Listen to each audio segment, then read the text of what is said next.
ونعوذ بالله من شرور أنفسنا ومن سيئات أعمالنا من يهده الله فلا مضل له ومن يضلله فلا هادي له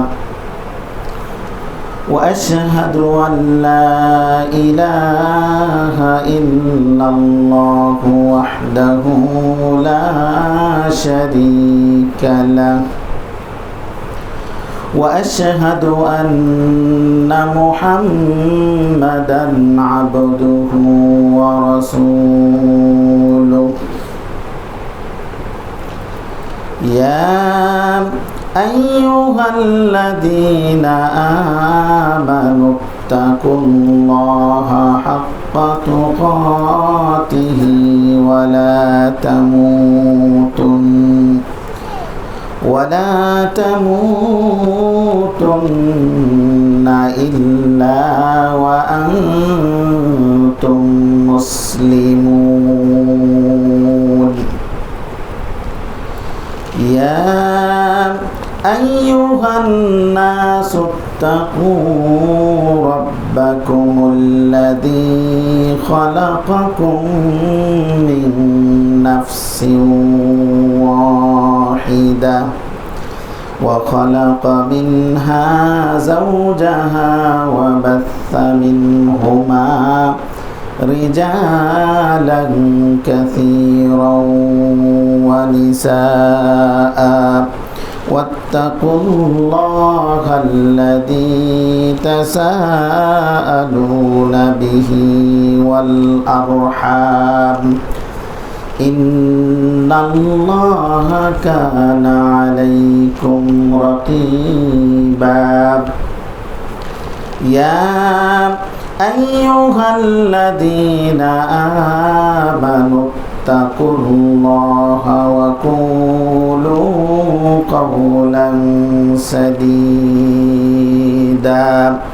يصلح لكم أعمالكم ويغفر لكم ذنوبكم ومن يطع الله ورسوله فقد فاز فوزا عظيما أما بعد فإن خير الحديث كتاب الله فإن خير الحديث حديث محمد صلى الله عليه وسلم وشر الأمور محدثاتها وكل محدثة بدعة وكل بدعة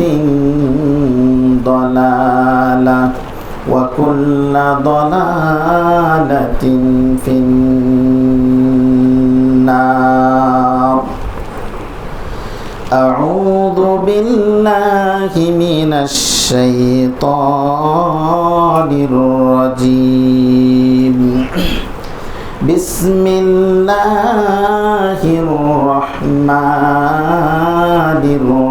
الرحيم ويخرون للأذقان يبكون ويزيدهم خشوعا আলহামদুলিল্লাহ সমস্ত প্রশংসা সেই মহান রব্বুল আলামিনের জন্য যার অশেষ মেহেরবানিতে প্রতি সপ্তাহের ন্যায় আজকেও আমরা অত্র মসজিদে সালাতুল জুমা আদায়ের উদ্দেশ্যে উপস্থিত হতে পেরেছি। সেই মহান রব্বুল আলামিনের দরগাহে লাখ শুকরিয়া আদায় করি। আমরা সবাই বলি আলহামদুলিল্লাহ।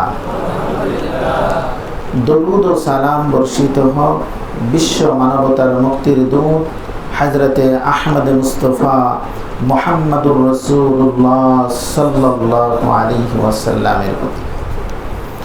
সম্মানিত দ্বীনী ভাইয়েরা, আমি আপনাদের সামনে পবিত্র কালামে পাক থেকে একটি আয়াত উপস্থাপন করেছি।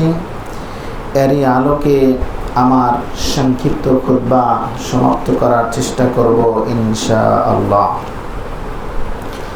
সম্মানিত দ্বীনী ভাইয়েরা, বর্তমান আমরা আধুনিক যুগের মানুষ। বর্তমান আমরা আধুনিক যুগে বসবাস করছি। একজন মানুষ আনন্দ উৎফুল্ল আনন্দিত হওয়ার জন্য যে সমস্ত উপকরণ প্রয়োজন সব কিছুই এখন আমাদের মাঝে উপস্থিত। আমরা যদি নিজেদেরকে ভোগ বিলাসের মধ্যে নিমজ্জিত করতে চাই, ভোগ বিলাসের মধ্যে নিমজ্জিত হতে হলে যত ধরনের উপকরণ প্রয়োজন সব কিছু আমাদের হাতের মুঠোয়।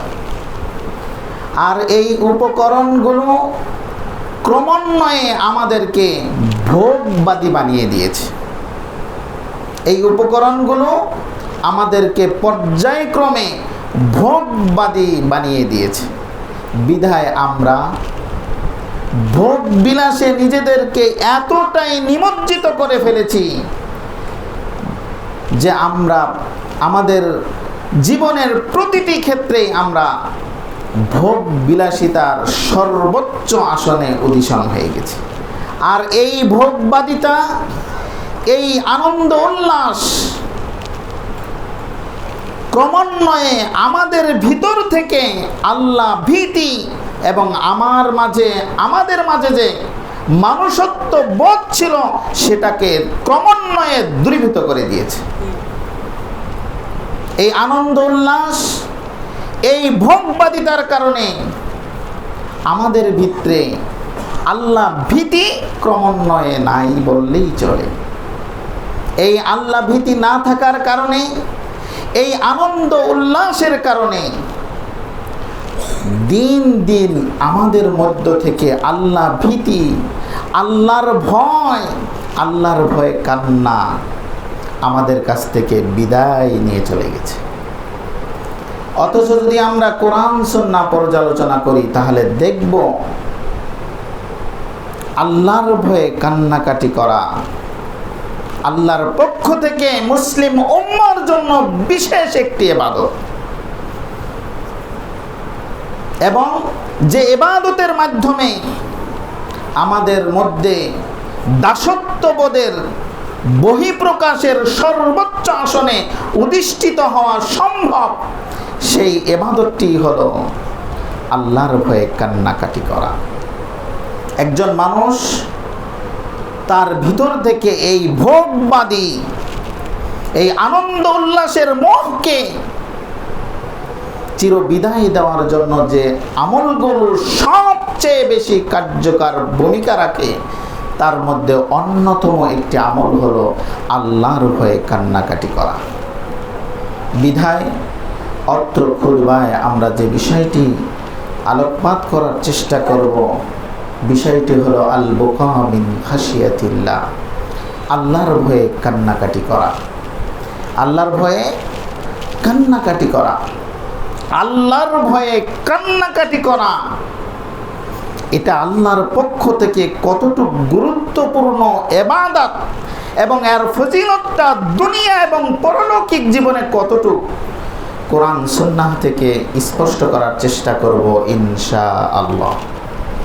আমাদের মাঝ থেকে ক্রমান্বয়ে কিছু কিছু ইবাদত বিদায় নিয়ে চলে যাচ্ছে, যে ইবাদতগুলোকে আমরা ইবাদত মনে করি না, তার মধ্য থেকে একটা ইবাদত হলো আল্লাহর ভয়ে কান্নাকাটি করা।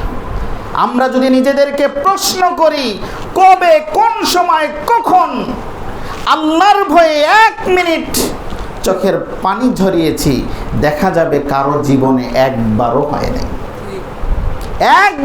নাই। এর মূল কারণ হলো ভোগবাদী, ভোগ বিলাসতা। আমাদের মধ্যে যে মানবিকতা বোধ আছে এটাকে নষ্ট করে দিয়েছে। অথচ রাসূল আকরাম সাল্লাল্লাহু আলাইহি সাল্লাম আমাদের মাঝে আগমন করেছিলেন একজন মানুষকে প্রকৃতপক্ষে মানুষ বানানোর জন্য। ভোগবাদিতাকে পরিহার করে আল্লাহ ভীতি এনে আল্লাহর ভয়ে কান্নাকাটি করে এই কঠিন হৃদয়কে কোমল করিয়ে দেওয়ার জন্যই রাসূলের আগমন হয়েছিল।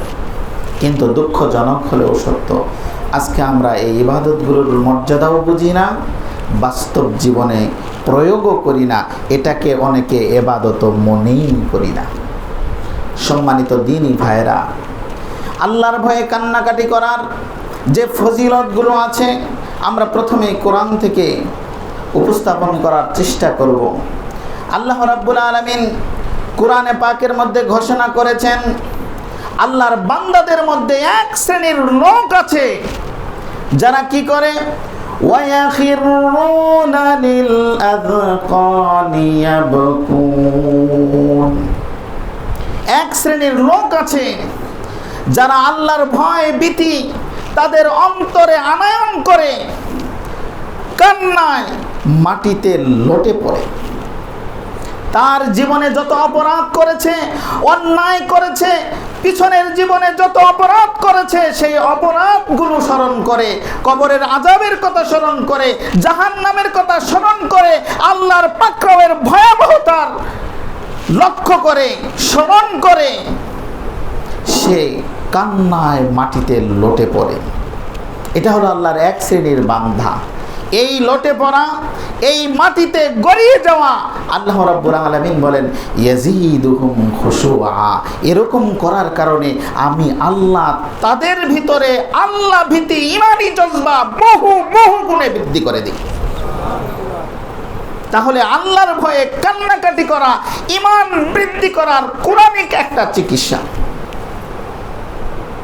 আল্লাহ রাব্বুল আলামিন সরাসরি ঘোষণা করে দিয়েছেন ওয়ায়াখিরুনা লিল আযকানি ইয়াবকুন ওয়া ইয়াজিদুহুম খুশুআ।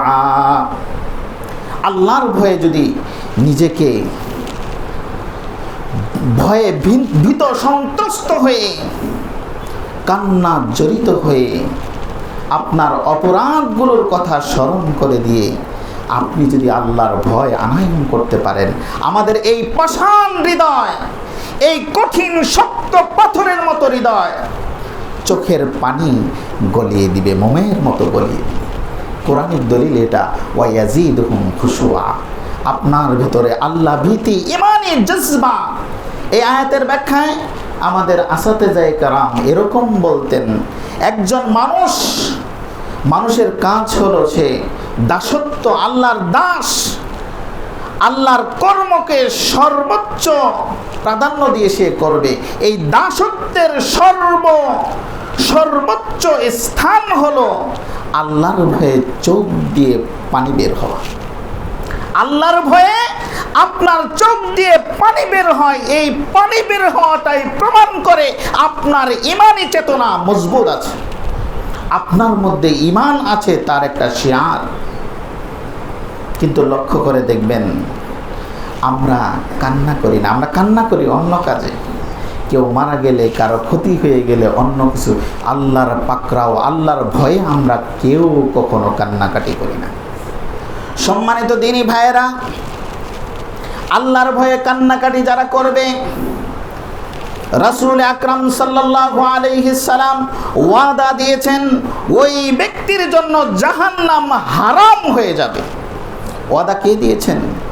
রাসূল আকরাম সাল্লাল্লাহু আলাইহি সাল্লাম ওয়াদা দিয়েছেন, লা ইয়ালিজুন নারা রাজুলুন বাকা মিন খাশিয়াতিল্লাহ হাত্তা ইয়াউদাল লাবানা ফিদ দারই।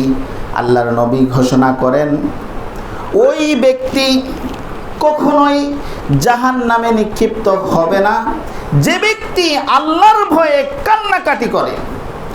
ওই রকম দৃষ্টান্ত তার, যেরকম ভাবে একজন মানুষ তার গাভীর উলান থেকে দুধ দহন করার পর ওই দুধটাকে আবার উলানে ফিরিয়ে দেওয়া অসম্ভব, ঠিক তদ্রূপভাবে যে ব্যক্তি আল্লাহর ভয়ে কান্নাকাটি করে সে জাহান্নামে যাওয়া ঠিক ওরকম ভাবে অসম্ভব। রাসূল কি ভাষাটা প্রয়োগ করেছেন, লা ইয়ালিজুন নারা রাজুলুন বাকা মিন খাশিয়াতিল্লাহ হাত্তা ইয়াউদাল লাবান ফিদ দারই। গাভীর দুধ দহন করার পর ওই দুধটাকে আবার গাভীর উলানে ফিরিয়ে দেওয়া কি সম্ভব? সম্ভব? কখনোই সম্ভব নয়। রাসূল ঘোষণা করেছেন যে ব্যক্তি আল্লাহর ভয়ে এই চোখ থেকে পানি ঝরাবে ওই ব্যক্তি জাহান্নামে যাওয়া ওই রকম ভাবে অসম্ভব, ওই রকম ভাবে অসম্ভব। এখানেই ক্ষান্ত হন নাই, রাসূল আরো ঘোষণা দিয়েছেন, আইনানি তামাসসাহুমান নার। দুই প্রকার চক্ষু এমন আছে যে চক্ষুগুলোকে জাহান্নামের আগুন স্পর্শ করবে না, জাহান্নামের আগুনকে এই ক্ষমতা দেওয়া হবে না যে এই চোখগুলোকে সে স্পর্শ করতে পারে। হাদিসের ভাষ্য এরকম, লা ইয়ামাসসুহুমান নার। জাহান্নামের আগুন দুই প্রকার চক্ষুকে স্পর্শ করতে পারবে না। একটা হলো আইনুন বাকাত মিন খাশিয়াতিল্লাহ, ওই চোখ যে চোখ আল্লাহর ভয়ে কান্নাকাটি করে, যে চোখ আল্লাহর ভয়ে কান্নাকাটি করে ওই চক্ষুকে জাহান্নামের আগুন স্পর্শ করতে পারবে না। কথা কার? আল্লাহর নবী ঘোষণা দিয়েছেন জাহান্নামের আগুনে পাওয়ার দেওয়া হবে না। আরেকটা হলো আইনুন বাতাত তাহরুসু ফি সাবিলিল্লাহ, ওই চোখ যে চোখকে আল্লাহর দ্বীন পাহারায় নিযুক্ত থাকে, আল্লাহর পথকে আল্লাহর দ্বীনকে অটুট রাখার জন্য আল্লাহর রাস্তায় পাহারা দেয়, সারা রাত দিনিদ্রা কাটিয়ে দেয়, ওই চোখ কখনো জাহান্নামের আগুন স্পর্শ করবে না। একটু চিন্তা করে দেখুন, আমরা কি আমাদের চোখগুলোকে ওরকম করতে পেরেছি? কবে কোন সময় কান্নাকাটি করেছি বলতে পারবো? খুব কম সংখ্যক লোকই পাওয়া যাবে যে যারা আমরা কান্নাকাটি করেছি আল্লাহর ভয়। এর চেয়েও মারাত্মক হাদিস, আরো কঠিন হাদিস, রাসূল আকরাম সাল্লাল্লাহু আলাইহি সাল্লাম ঘোষণা করেছেন, সালাসাতুন লা তারা আ'য়ুনুহুম আন-নারা। তিন প্রকার চক্ষু এমন আছে যে চোখগুলো জাহান্নামকে দেখতে পাবে না, জাহান্নামের আগুন স্পর্শ করবে তো দূরের কথা, জাহান্নাম দেখতেই পাবে না। রাসূল ঘোষণা দিচ্ছেন, সালাসাতুন লা তারা আ'য়ুনুহুম আন-নারা। তিন প্রকার চক্ষু এমন আছে যে এই চোখগুলোকে আল্লাহ রাব্বুল আলামিন জাহান্নাম দেখাবেন না। এক নম্বর, আইনুন বাতাত তাহরুসু ফি সাবিলিল্লাহ। একটা ওই চোখ যে চোখ আল্লাহর রাস্তায় পাহারা দেয়, আল্লাহর দ্বীন হেফাজত করার জন্য যে চোখ ব্যবহার হয়, ওই চোখ জাহান্নাম দেখতে পাবে না। দ্বিতীয় নম্বর, আইনুন বাকাত মিন খাশিয়াতিল্লাহ। ওই চোখ যে চোখ আল্লাহর ভয়ে কান্নাকাটি করে। তৃতীয় নম্বর, আইনুন কাফাত আম মাহারিমিল্লাহ। ওই চক্ষু জাহান্নামের আগুনকে দেখতে পাবে না, যে চোখ আল্লাহর হারাম বস্তু, আল্লাহ নিষিদ্ধ করেছেন এই রকম বস্তু চোখের সামনে পড়লেই চোখকে অবনত করে, নিম্নগামী করে। ওই চোখের প্রশংসা করে রাসূল বলেছেন ওই চোখ জাহান্নাম দেখতে পাবে না। যুবক ভাইয়েরা, আজকে আমরা চোখের হেফাজত করি না, আমরা চোখের হেফাজত করি না। আমরা ইলেকট্রিক ডিভাইসের মাধ্যমে বিভিন্ন সময় দেখা যায় বিভিন্ন ধরনের উলঙ্গপনা, বেহিয়াপনা, বিভিন্ন সময় উলঙ্গপনা পোস্টার, বিভিন্ন কিছু আমাদের এই চোখ থেকে দেখি। আমরা যদি এখান থেকে আমাদের চোখকে হেফাজত করতে পারি, রাসূল ঘোষণা দিচ্ছেন তোমার এই চোখ জাহান্নামে যাবে না, এই চক্ষু জাহান্নামের আগুন স্পর্শ করতে পারবে না, এই চোখ জাহান্নামকে দেখবেই না। চোখের হেফাজত করা খুবই জরুরি বিষয়, খুবই গুরুত্বপূর্ণ বিষয়। সম্মানিত দ্বীনি ভাইয়েরা, আল্লাহর ভয়ে কান্নাকাটি করা এর চেয়েও মর্যাদাবান হাদিস আপনাদের কাছে উপস্থাপন করি। আল্লাহর নবী একদা বর্ণনা করছেন, লাইসা শাইউন আহাব্বা ইলাল্লাহি মিন কাতরাতাইন ওয়া আসারাইন। আল্লাহ রাব্বুল আলামিন গোটা বিশ্বে যত কিছু সৃষ্টি করেছেন তার সকল বস্তুসমূহের মধ্যে আল্লাহর নিকট এর চেয়ে প্রিয় আর কোনো বস্তু নেই। দুইটি ফোঁটা আর দুইটি চিহ্ন। হাদিসের ভাষ্যটা দেখেন, লাইসা শাইউন আহাব্বা ইলাল্লাহ, কোন জিনিস নাই আল্লাহর নিকট এত প্রিয়, অত্যাধিক প্রিয় এই দুটি জিনিসের মতো, মিন কাতরাতাইন আও আসারাইন, দুইটা ফোঁটা আর দুইটা চিহ্ন। এই দুইটা ফোঁটা আর এই দুইটা চিহ্ন আল্লাহর কাছে সবচেয়ে প্রিয়। সেই দুইটা জিনিস কি? দুই ফোঁটা, কাতরাতুম মিন দুমুইন তুহরা, কাতরাতুম মিন দুমুইন ফি সাবিলিল্লাহ, ফি খাশিয়াতিল্লাহ, ফি সাবিলিল্লাহ, ফি খাশিয়াতিল্লাহ। ওই এক ফোঁটা চোখের পানি যেটা আল্লাহর ভয়ে চোখ থেকে বের হয়। কাতরাতুম মিন দুমুইন ফি খাশিয়াতিল্লাহ, আল্লাহর ভয়ে চোখ থেকে এক ফোঁটা পানি আল্লাহর সকল বস্তু থেকে সবচেয়ে প্রিয় জিনিস আল্লাহর কাছে। আরেক ফোঁটা, কাতরাতু দামিন তুহরাকু ফি সাবিলিল্লাহ, আল্লাহর পথে যখন জিহাদ করতে যাওয়া হয়, জিহাদ করতে গিয়ে শরীরে ক্ষত বিক্ষত হয়ে এক ফোঁটা রক্ত বের হয়। এই এক ফোঁটা রক্ত আল্লাহর কাছে সামাম সৃষ্টিজীবের মধ্য থেকে সবচেয়ে প্রিয় জিনিস, সবচেয়ে প্রিয় জিনিস। একটা হলো আল্লাহর ভয়ে এই চোখ থেকে এক ফোঁটা পানি, আরেকটা হলো আল্লাহর রাস্তায় জিহাদ করতে গিয়ে শরীর থেকে বের হওয়া এক ফোঁটা রক্ত। এটা হলো আল্লাহর কাছে সবচেয়ে প্রিয় জিনিস। এর চেয়ে প্রিয় আল্লাহর কাছে আর কিছু নাই। ওয়া আম্মাল আসারাইন, দুইটি চিহ্ন আল্লাহর কাছে সবচেয়ে প্রিয় জিনিস। আল্লাহর সৃষ্টিজীবের মধ্যে যত চিহ্ন আছে, এই চিহ্নগুলোর মধ্য থেকে সবচেয়ে প্রিয় দুইটা চিহ্ন। কয়টা চিহ্ন? দুইটা চিহ্ন। ওয়া আসরুন ফি সাবিলিল্লাহ, একটা হলো আল্লাহর রাস্তায় জিহাদ করতে গিয়ে শরীরের ক্ষত বিক্ষত চিহ্নটা আল্লাহর কাছে সবচেয়ে প্রিয় চিহ্ন। দ্বিতীয় হলো ওয়া আসরুম ফি ফারিদাতিন মিন ফারাইদিল্লাহ, আল্লাহর ফরজ ইবাদত করতে গিয়ে হাতে পায়ে কপালে যে চিহ্নটা পড়ে, এই চিহ্নটা আল্লাহর কাছে সবচেয়ে প্রিয় জিনিস। সালাত আদায় করেন না? সালাত আদায় করলে কপালে চিহ্ন পড়ে না, পায়ে চিহ্ন পড়ে না। অনেকেই কি করে দেখবেন, চিকিৎসা নেয়, চিকিৎসা করে এই চিহ্নটা মুছে দেওয়ার জন্য চিকিৎসা নেয়। খবরদার, আল্লাহ রাসূল কি ঘোষণা দিয়েছেন? আসরুন ফি ফারিদাতিন মিন ফারাইদিল্লাহ, আল্লাহর ফরজ ইবাদত করতে গিয়ে আপনার শরীরে যে ক্ষত বিক্ষত চিহ্ন হয়, কালো দাগ হয়, এই দাগটা আল্লাহর কাছে অত্যাধিক প্রিয় চিহ্ন। এই হাদিসের ব্যাখ্যায় মুহাদ্দিসিন ইকরাম দুটি ব্যাখ্যা করেছেন। একটা হলো শরীরের, আরেকটা হলো আপনি যে ফরজ ইবাদত করতে হেঁটে হেঁটে আসেন, প্রতিটা পদক্ষেপে যে চিহ্নগুলো পড়ে, কদমগুলো পড়ে, সেটাকেও কেউ কেউ বুঝিয়েছেন।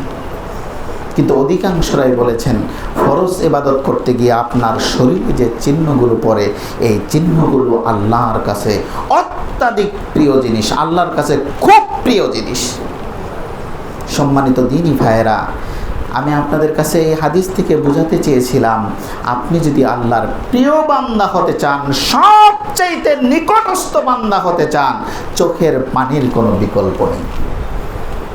আল্লাহর ভয়ে আপনার চোখ থেকে পানি বের করার কোনো বিকল্প নেই। সম্মানিত দ্বীনি ভাইয়েরা, আল্লাহর ভয়ে কান্নাকাটি করলে যে ফজিলতগুলো পাওয়া যায়, তার মধ্য থেকে একটা ফজিলত হলো কিয়ামতের দিন কঠিনতম অবস্থা হবে। কিয়ামতের অবস্থা কঠিন অবস্থা, কঠিন ভয়াবহ অবস্থা। বুখারী এবং মুসলিমের বর্ণনায় এসেছে, আবু হুরায়রা রাদিয়াল্লাহু থেকে বর্ণিত, তিনি বলেন, قال النبي الأمين صلى الله عليه وسلم سبعة يظلهم الله في ظله يوم لا ظل إلا ظله। কিয়ামতের সেই কঠিনতম দিনে, যেই দিন মাথার উপরে সূর্য প্রচণ্ড তাপ দিবে। আজকে দেখেন না, বর্তমান সময় সূর্য দুনিয়া থেকে কত উপরে আছে, এরপরেও সূর্যের তাপ সহ্য করা সম্ভব? আমাদের পক্ষে সম্ভব হয় না।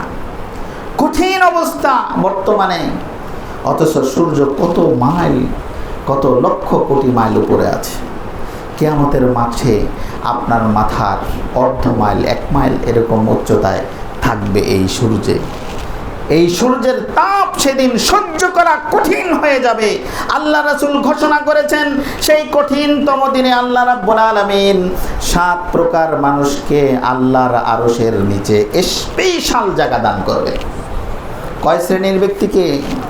7 প্রকার ব্যক্তিকে আল্লাহ রাব্বুল আলামিন স্পেশাল মেহমানদারি ছায়ার ব্যবস্থা করবেন। তাও কোথায়? আল্লাহর আরশের নিচে। এই 7 শ্রেণীর মধ্যে 1 নম্বর হলো ইমামুন আদিল, ন্যায়পরায়ণ শাসক। যারা নেতৃস্থানীয় লোক আছেন, যারা অভিভাবক আছেন, মেম্বার, চেয়ারম্যান, এমপি, মন্ত্রী, আপনারা প্রত্যেককেই এক একজন বাড়ির অভিভাবক। আপনার অধীনস্থ আপনি যাদেরকে ভরণ পোষণ দেন, তাদের অভিভাবক আপনি। আপনি যদি তাদের দায়িত্ব ইনসাফের সাথে সঠিকভাবে আদায় করতে পারবেন, আপনি হলেন ইমামুন আদিল, ন্যায়পরায়ণ ব্যক্তি, ন্যায়পরায়ণ শাসক। শুধু বাংলাদেশের প্রধানমন্ত্রী হতে হবে সেটা না। আপনি, আপনার ফ্যামিলিতে 5 জন সদস্য আছে, ওই 5 জন সদস্যের ইমাম হলেন আপনি। এই 5 জন সদস্যকে যদি শরীয়ত অনুযায়ী ইনসাফের সাথে সঠিকভাবে পরিচালনা করেন, রাসূল ঘোষণা দিচ্ছেন কিয়ামতের সেই কঠিনতম দিনে আপনাকে আরশের নিচে স্পেশাল জায়গা দান করা হবে। 2 নম্বর, শাবুন নাশা ফি ইবাদাতিল্লাহ। ওই যুবককে আরশের নিচে স্থান দান করা হবে যে যুবক তার যৌবন কালটাকে ইবাদতের মধ্যে কাটাবে। হে যুবক ভাইরা, যুবক বয়সটা খুবই গুরুত্বপূর্ণ, ইম্পর্টেন্ট একটা বিষয়। আমাদের ইবাদত তো করতে হবে মরার আগ পর্যন্ত, কিন্তু যুবক বয়সের বর্ণনা এখানে আলাদাভাবে আল্লাহ উল্লেখ করেছেন। কারণ যুবক বয়সে, যৌবনের তারুণ্যে আমরা বিভিন্ন ধরনের গুনাহের মোহে পড়ে যাই। আল্লাহ রাসূল এই কথাগুলো দ্বারা আমাদের যুবকদেরকে উদ্বুদ্ধ করেছেন, হে যুবকেরা, কিয়ামতের সেই কঠিনতম দিনে তুমি যদি তোমার যৌবনকালটাকে ইবাদতের মধ্যে কাটিয়ে দিতে পারো, আমি রাসূল ওয়াদা দিচ্ছি কিয়ামতের কঠিনতম দিনে আল্লাহ রাব্বুল আলামিন তোমাকে আরশের নিচে স্পেশাল জায়গা দান করবে। 3 নম্বর, রাজুলুন কলবুহু মুআল্লাকুম বিল মাসাজিদ ইযা খারাজা মিনহু হাত্তা ইয়াউদা ইলাইহি। ওই ব্যক্তি, যে ব্যক্তির সাথে অন্তরের সাথে মসজিদ লটকানো থাকে, কলবুহু মুআল্লাকুম বিল মাসাজিদ, ফজরের সালাত আদায় করেছে, মসজিদ থেকে বের হয়ে সে তার কর্ম চলে গেছে, কিন্তু তার অন্তরে এই কথা দৃঢ় প্রত্যয় নেওয়া আছে, কখন জোহরের আজান হবে, কখন মসজিদে যাব। জোহরের সালাত শেষ, তার কর্মে চলে গেছে, তার অন্তরে এই অনুভূতি আছে কখন আসরের নামাজ পড়বে, আজান হবে, মসজিদে গিয়ে সালাত আদায় করব। আমার অন্তরটা যদি এভাবে মসজিদের সাথে সংশ্লিষ্ট থাকে, রাসূল ঘোষণা দিচ্ছেন ওই ব্যক্তিকে কিয়ামতের দিন, সেই ভয়াবহ দিনে আল্লাহ রাব্বুল আলামিন আরশের নিচে স্পেশাল জায়গা দান করবেন। চতুর্থ নাম্বার, রাজুলানি তাহাব্বা ফিল্লাহ, ওই দুই ব্যক্তিকে যে একজন আরেকজনকে আল্লাহর সন্তুষ্টির জন্য ভালোবাসে। একজন মানুষ আরেকজন মানুষ সহিহ আকীদার, আরেকজন মানুষ 5 ওয়াক্ত সালাত আদায় করে, আরেকজন মানুষ দিন অনুযায়ী সঠিকভাবে চলতে চায়, আপনি তাকে আল্লাহর রাস্তায় ভালোবাসেন, সেও আপনাকে ভালোবাসে। এই ভালোবাসাটাই কিয়ামতের দিন আপনাকে আরশের নিচে স্থান দেওয়ার ব্যবস্থা হয়ে যাবে। মানুষের ভালোবাসা হবে আল্লাহর সন্তুষ্টির জন্য। আজকে আমাদের ভালোবাসা হয় কি? নোংরামির জন্য। ভালোবাসা কার জন্য হয়? নোংরামির জন্য। আল্লাহ রাব্বুল আলামিন তার ভালোবাসার 1 ভাগ ভালোবাসা, 100 ভাগের 1 ভাগ ভালোবাসা সমস্ত সৃষ্টিজীবের মধ্যে বন্টন করে দিয়েছে। একজন মা তার সন্তানের জন্য জীবন দেয় কিসের কারণে? ভালোবাসার কারণে, মায়া মহব্বতের কারণে। আপনি আপনার সন্তানের জন্য কতটুকু মহব্বত দেখান। একটা পাখির বাচ্চা দেখবেন, পাখি ওই বাচ্চার জন্য কতটুকু কি না করে। একটা মুরগি তার মুরগির বাচ্চাকে কতটুকু না মহব্বত করে। রাসূল ঘোষণা দিয়েছেন আল্লাহর ভালোবাসাকে 100 ভাগ করে 1 ভাগ ভালোবাসা আল্লাহ রাব্বুল আলামিন সমস্ত সৃষ্টিজীবের মধ্যে দান করেছেন। আর 99 ভাগ ভালোবাসা মুহাম্মদ আল্লাহ তার ভিতরে রেখে দিয়েছেন তার গুনাহগার বান্দাদেরকে ক্ষমা করে দেওয়ার জন্য। বান্দা গুনাহ করবে, দেখবেন আপনি যদি একজন বাপ হয়ে থাকেন, আপনার সন্তান বড় ধরনের একটা অন্যায় করেছে, অন্যায় করে আপনার কাছ থেকে পালিয়ে চলে গেছে, 10 বছর পরে যদি ওই ছেলেকে আপনি দেখেন, আপনি কি করবেন? ক্ষমা তো করবেনই, তাকে বুকে জড়িয়ে সব কিছু ভুলে যাবেন।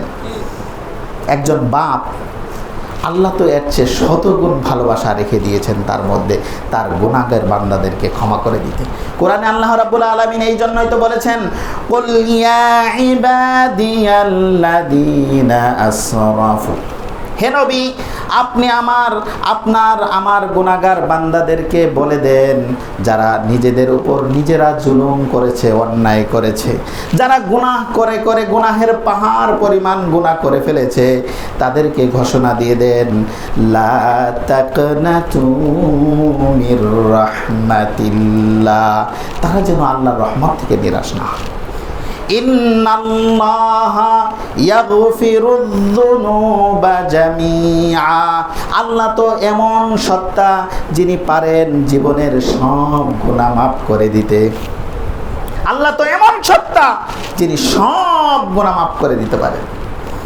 সম্মানিত দিনী ভাইয়েরা, বিষয় আমার এদিকে না, বিষয় ছিল আল্লাহর ভয়ে কান্নাকাটি করা। আমি যে হাদিসটি বলতেছিলাম, একজন আরেকজনকে ভালোবাসা আল্লাহর জন্য, এই ভালোবাসাটাই আপনাকে কিয়ামতের কঠিনতম দিনে আল্লাহর আরশের ছায়ার তলে স্থান দান করে।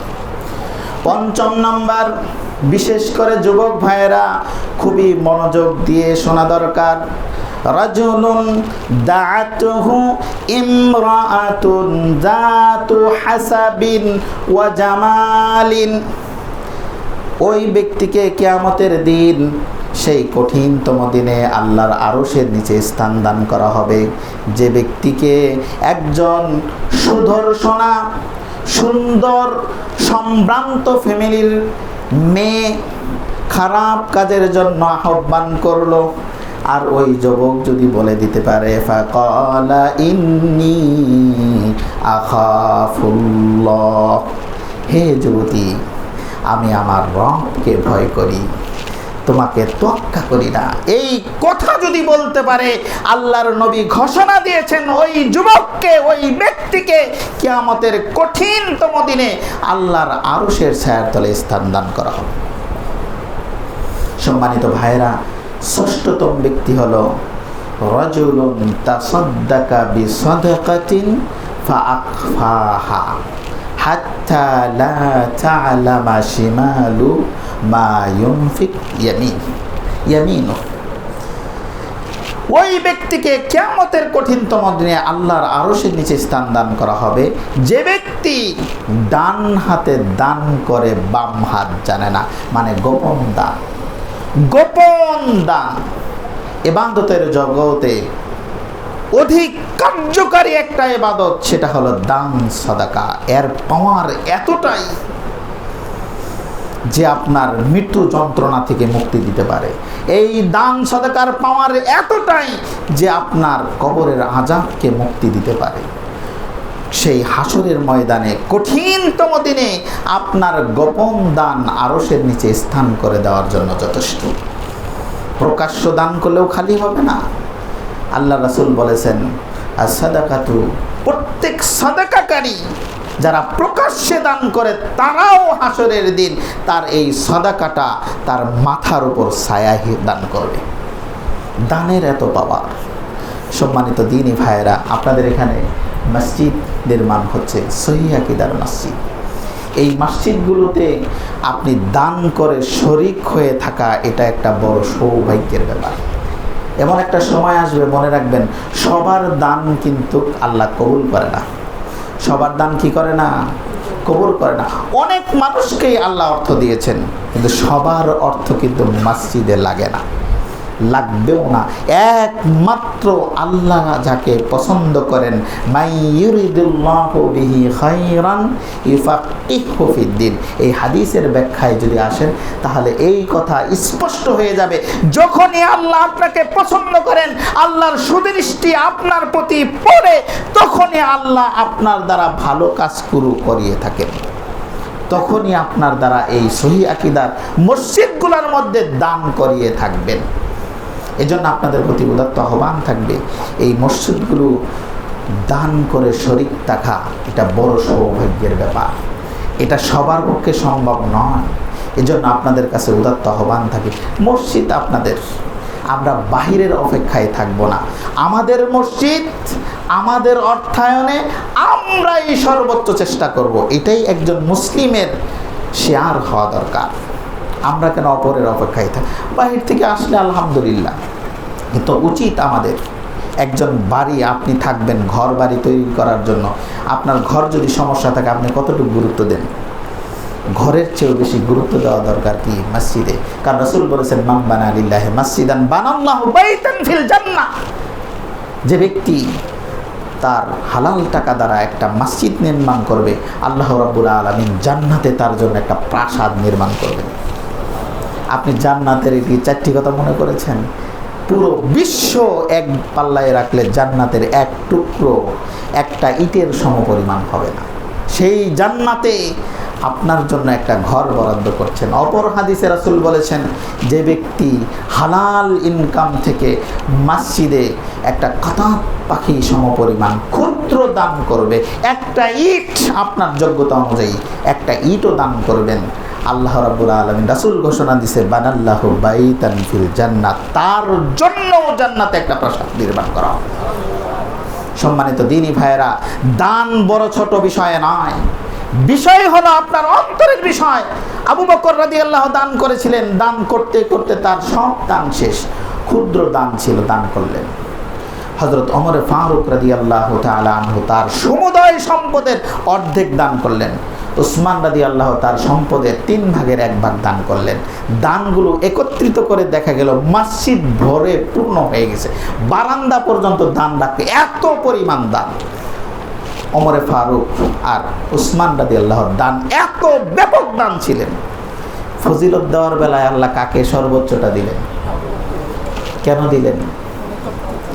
আবু বকরের ইখলাস। আবু বকরের ছিল 1 টাকা, 1 টাকায় দান করেছেন। আর হযরত ওমর ফারুক রাদিয়াল্লাহু ছিল ধরেন 100 টাকা, দান করেছেন 50 টাকা। হযরত উসমান রাদিয়াল্লাহু ছিলেন 100 টাকা, দান করেছেন 25 টাকা। আপনি 1 টাকা দান করবেন, নিজেকে নেহায়েত নিম্নগামী ছোট মনে করার কোনো অপশন নাই। আপনার 1 টাকা আছে, আপনি 1 টাকা দান করবেন। আপনার 500 টাকা আছে, আপনি 500 টাকা দান করবেন। দানের বিনিময় হবে অন্তরের ইখলাসের সাথে। যার ইখলাস যত মজবুত হবে, তার দানের ফজিলতটা তত বেশি হবে। কার দান কত পাহাড় সমান, এটা মুখ্য বিষয় নয়। মুখ্য বিষয় কি? হযরত ইব্রাহিম আলাইহিস সালাম এবং হযরত ইসমাঈল আলাইহিস সালাতু ওয়াস সালাম পৃথিবীর সর্বশ্রেষ্ঠ ঘর নির্মাণ করেছেন। সেটা কি? কাবা ঘর। কাবা ঘর নির্মাণ করলেন। কাবা ঘর নির্মাণ করার পর আমরা হলে কি করতাম? আমি হলে কি করতাম? আমি মনে করতাম পৃথিবীর সর্বশ্রেষ্ঠ ঘর আমার হাত দিয়ে হয়েছে, এর চেয়ে মর্যাদাবান আর কে হতে পারে? আমিই তো পৃথিবীর মধ্যে একজন।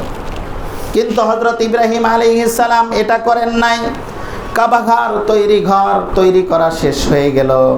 শেষ হওয়ার পর আল্লাহর কাছে অনুতপ্ত হলেন, হে আল্লাহ, তোমার বিশালতার মধ্যে তোমার ঘর যেরকম সুন্দর করে তৈরি করার দরকার ছিল, আমি ক্ষুদ্র একজন মানুষ, আমার দ্বারা যে সেটা করা সম্ভব হয় নাই।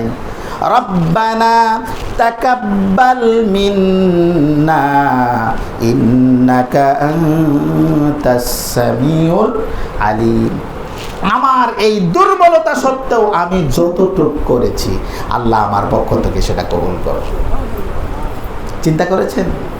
কাবা ঘরের মতো ঘর নির্মাণ করে সে আল্লাহর কাছে আকুতি মিকুতি করে বলছে, হে আল্লাহ, তোমার বিশালতায়, তোমার বিশাল ক্ষমতায় এই কাবা ঘর তৈরি করা এটা কিছুই না। যত সৌন্দর্য করার দরকার ছিল আমি পারি নাই, আমি অক্ষম। কিন্তু আল্লাহ যতটুক করেছি এতটুক তুমি কবুল করে নাও। রব্বানা তাকাব্বাল মিন্না ইন্নাকা আনতাস সামিউল আলিম। দান করা বড় বিষয় নয়, দানটা আল্লাহ গ্রহণ করলেন কিনা এটা হলো সবচেয়ে বড় বিষয়।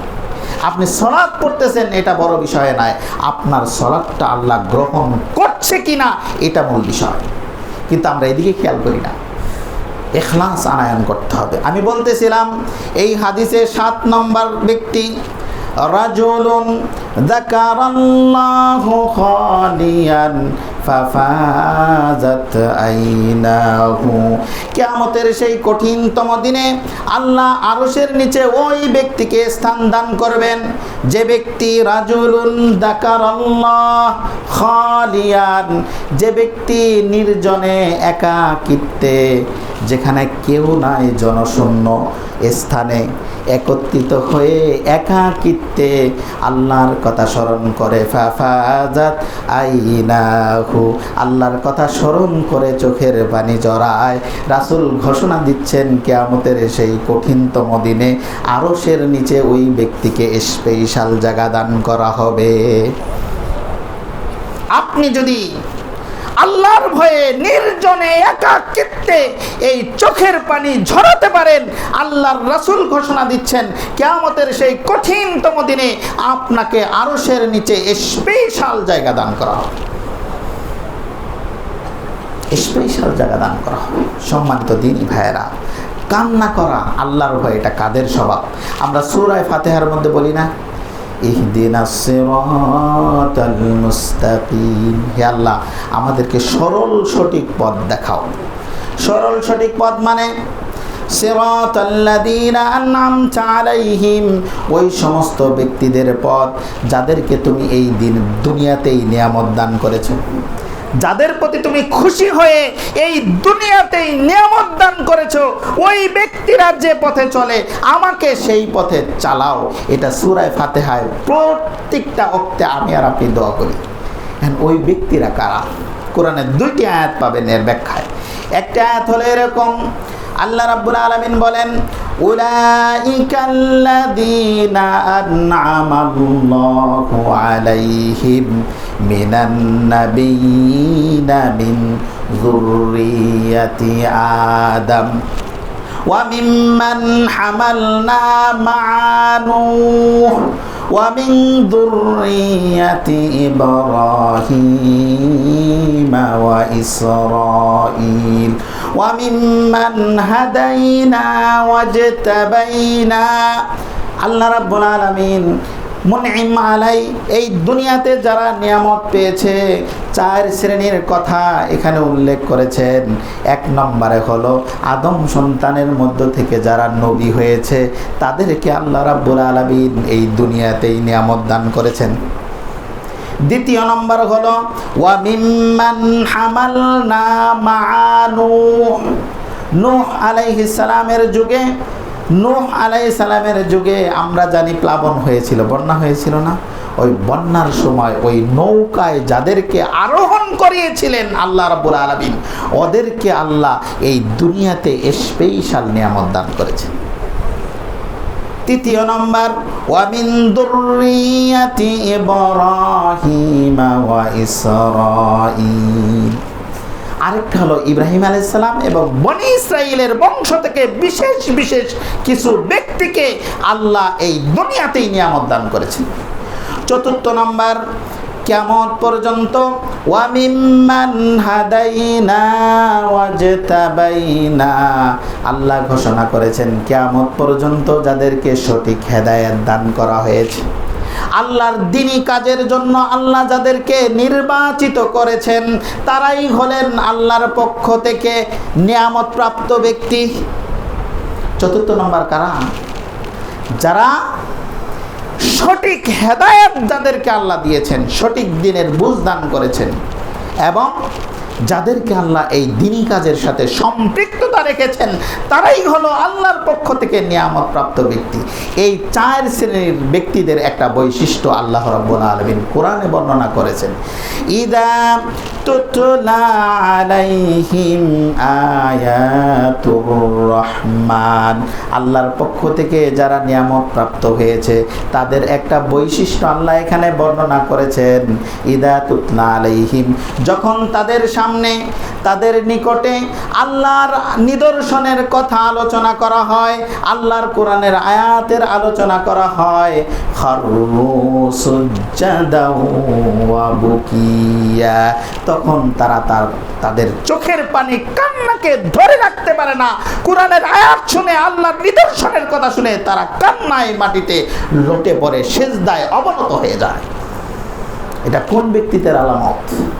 আল্লাহর পক্ষ থেকে যারা নিয়ামত প্রাপ্ত ব্যক্তি, তাদের একটা আলামত হলো যে তারা কোরআনের আল্লাহর নিদর্শন, কোরআনের আয়াত শুনলে তারা কান্নায় জড়িয়ে পড়ে। হযরত আব্দুল্লাহ ইবনে মাসউদ রাদিয়াল্লাহু থেকে বর্ণিত, তিনি বলেন, একদা নবী করিম সাল্লাল্লাহু আলাইহি সাল্লাম বললেন, ক্বালা লিয়া নবী সাল্লাল্লাহু আলাইহি সাল্লাম ইকরা আলাইয়াল কুরআন, হে ইবনে মাসউদ তুমি আমাকে কোরআন পড়ে শোনাও। ক্বালা ইবনে মাসউদ রাদিয়াল্লাহু তাআলা আনহু, ইবনে মাসউদ রাদিয়াল্লাহু বললেন, হে নবী, উনজিল আলাই, কোরআন আপনার উপর নাজিল হয়েছে, ওয়া আলাইকা উনজিল, আমি আপনাকে কোরআন শোনাবো, অথচ কোরআন আপনার উপরেই নাজিল হয়েছে, এটা কিভাবে সম্ভব? আকরামু আলাইক ওয়া আলাইকা উনজিল, আমি আপনাকে কোরআন তেলাওয়াত শোনাবো, অথচ কোরআন আপনার উপর নাজিল হয়েছে, এটা কিভাবে সম্ভব? قال النبي الأمين صلى الله عليه الصلاة والسلام, সাথে সাথে নবী করিম সাল্লাল্লাহু আলাইহি সাল্লাম বললেন, হে আব্দুল্লাহ ইবনে মাসউদ, ইন্নী উহিব্বু আন আসমা'a গায়রি, আমি অন্যর নিকট কোরআন শ্রবণ করাকে ভালোবাসি। আল্লাহর নবী বলছেন, আমি অন্যের নিকট কোরআন শ্রবণ করাকে ভালোবাসি। সাথে সাথে ইবনে মাসউদ কি বললেন? করাতু সূরাতান নিসা, সাথে সাথে আব্দুল্লাহ ইবনে মাসউদ সূরা নিসা তেলাওয়াত শুরু করছেন। আব্দুল্লাহ ইবনে মাসউদ তেলাওয়াত করছেন, শুনতেছেন কে? আল্লাহর নবী কোরআন তেলাওয়াত শুনতেছেন।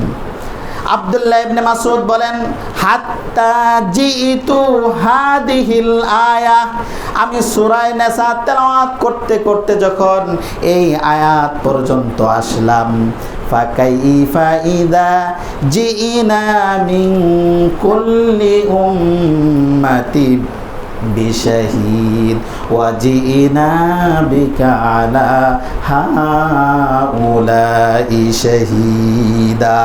আব্দুল্লাহ ইবনে মাসউদ বলেন, আমি সূরা নিসা শুরু থেকে তেলাওয়াত করতে করতে যখন এই আয়াত পর্যন্ত পৌঁছে গেলাম, قال النبي الأمين, নবী করিম সাল্লাল্লাহু আলাইহি সাল্লাম বলেন, ইয়া আব্দুল্লাহ ইবনে মাসউদ, হাসবুকাল আন, তুমি থেমে যাও, তুমি আর তেলাওয়াত করো না, তুমি আর আগে বেরো না।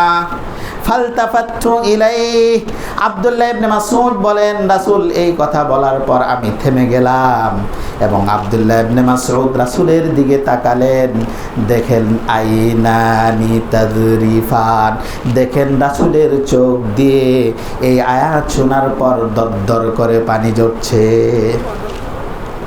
দরদর করে পানি ঝরছে। কোরআন তেলাওয়াত শুনে কেন রাসূল কাঁদলেন? কোরআন এই জন্য বোঝা দরকার, কোরআনের আয়াতগুলোর অর্থ অনুধাবন করা দরকার। আল্লাহ রাব্বুল আলামিন আয়াতের মধ্যে বলেছেন ফাকাইফা ইদা জিনা মিন কুল্লি উম্মাতিন বিশাহিদ। হে নবী, সেই দিন কি অবস্থা হবে যেই দিন সমস্ত উম্মতের মধ্য থেকে যে নবীদেরকে প্রেরণ করা হয়েছিল প্রত্যেক নবীকে কিয়ামতের ময়দানে তাদের প্রত্যেকের উম্মতের সামনে হাজির করা হবে এবং ওই নবী ওই উম্মতের যারা গুনাহগার এবং নেককার বান্দা আছেন সকলের সাক্ষী হিসাবে, উকিল হিসাবে দাঁড়িয়ে থাকবেন। ওই উম্মতের প্রত্যেকটা ব্যক্তি যারা ভালো কাজ করেছে ওই নবী তার ব্যাপারে সত্য সাক্ষী দিবে, যারা গুনাহ করেছে তাদের ব্যাপারেও ওই নবীরা সত্য সাক্ষ্য দিতে বাধ্য থাকিবে। ওয়াজিনা বিকা আলা হাউলাই শাহীদা। এই আয়াত এইটুকু অংশ পড়ার সাথে সাথে রাসূল কান্নায় ব্যাকুল হয়ে গেছেন। হে নবী, ঠিক আপনাকেও আপনার উম্মতের সাক্ষী হিসাবে কিয়ামতের দিন দাঁড় করানো হবে। কিয়ামত পর্যন্ত যত উম্মতে মুহাম্মাদি আসবে তারা যারা যত ভালো কাজ করেছে কিয়ামতের দিন আল্লাহর নবী প্রত্যেকটা উম্মতের ব্যাপারে সত্য সাক্ষী দান করবেন এবং যারা গুনাহ করেছে আমাদের নবী ওই উম্মতের ব্যাপারে গুনাহের সাক্ষ্য দিতে সেই দিন বাধ্য থাকিবে। নবী কান্না করেছেন, আমার গুনাহগার বান্দার ব্যাপারে যখন আমি সাক্ষী দিব ওই আমার উম্মতের রেহাই পাওয়ার আর কোনো ব্যবস্থা থাকবে না।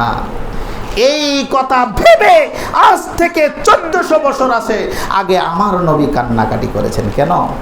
আমি গুনাহ করব আর 1400 বছর পর আমার এই গুনার কারণে রাসূল 1400 বছর আগে কান্না করেছে। রাসূল যখন আপনার আমার ব্যাপারে সাক্ষী দিবে যে অমুক ব্যক্তি ফজরের নামাজ পড়ে নাই, অমুক ব্যক্তি এই অপরাধটা করেছে, আপনার রেহাই পাওয়ার আর সুযোগ থাকবে? এই আয়াতের দাবি ওয়াজিনা বিকা আলা হাউলাই শাহীদা। হে নবী, আপনার এই সাহাবারা এবং কিয়ামত পর্যন্ত আপনার উম্মতে মুহাম্মাদিয়ার যারাই আসবে তাদেরকেই কি করা হবে? আপনি তাদের গুনাহ এবং সৎকর্ম উভয়টার সাক্ষীদাতা হিসেবে দাঁড় করা হবে আর আপনি সেদিন সত্য সাক্ষ্য দিতে বাধ্য থাকিবেন। রাসূল কান্না করেছেন, আমার গুনাহগার উম্মত যখন গুনাহ করবে তখন আমার কি অবস্থা হবে? সময় শেষ, আরেকটা ছোট্ট একটা হাদিস বলেই শেষ করব। রাসূল আকরাম সাল্লাল্লাহু আলাইহি সাল্লাম তার আমল সম্পর্কে একদিন আয়েশা রাদিয়াল্লাহুকে জিজ্ঞেস করা হলো, হে আয়েশা রাদিয়াল্লাহু, রাসূলের জীবনে ঘটে যাওয়া আশ্চর্যজনিত আমলগুলো থেকে একটি আমল আমাদের কাছে বর্ণনা করুন। আয়েশা রাদিয়াল্লাহু চুপ হয়ে গেলেন। কিছুক্ষণ পর বললেন, রাসূল, আমার বাড়িতে যে রাতে থাকার পালা থাকে সেই পালাক্রমে আমার রাতে একদিন আমার ঘরে রাত যাপন করতে আসলেন।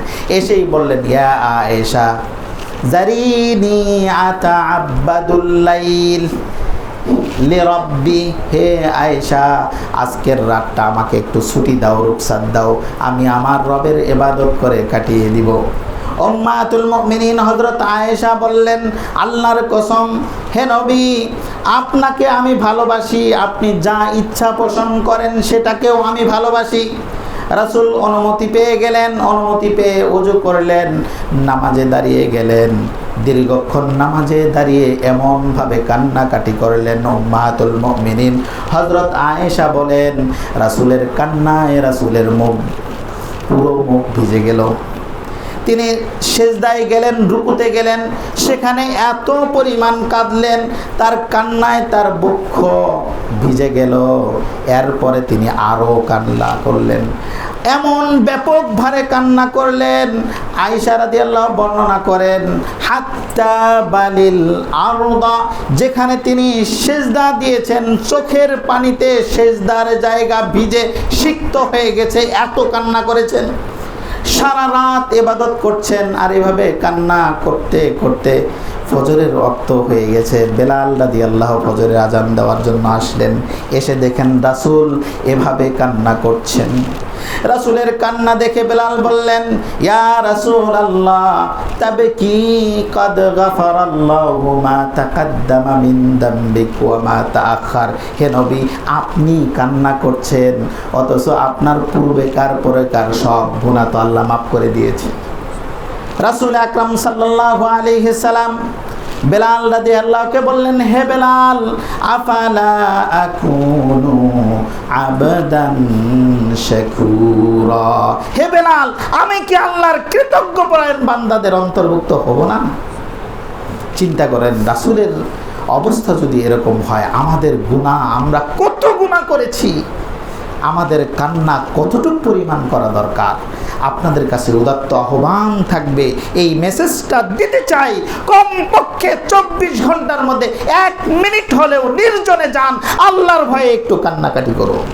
দেখবেন আপনার এই কান্নাকাটি আপনার জীবনকে পরিবর্তন করে দিবে, আপনার পাষাণ হৃদয়কে কোমল করে দিবে, আপনার পাষাণ হৃদয়কে গলিয়ে চোখ দিয়ে অবশ্যই পানি বের করবে। এজন্য আপনাদের কাছে এই খুতবায় আপনাদের আকুল আবেদন থাকবে, আল্লাহর ভয়ে কান্নাকাটি করা, চোখের পানি আল্লাহর ভয়ে ঝরানো আল্লাহর ইবাদত সমূহের মধ্য থেকে অন্যতম একটি ইবাদত। আল্লাহ রাব্বুল আলামিন আমাদের সবাইকে আল্লাহর ভয় অন্তরে এনে চোখের পানি ঝরানোর তৌফিক দান করুন, সকলে বলি আমিন।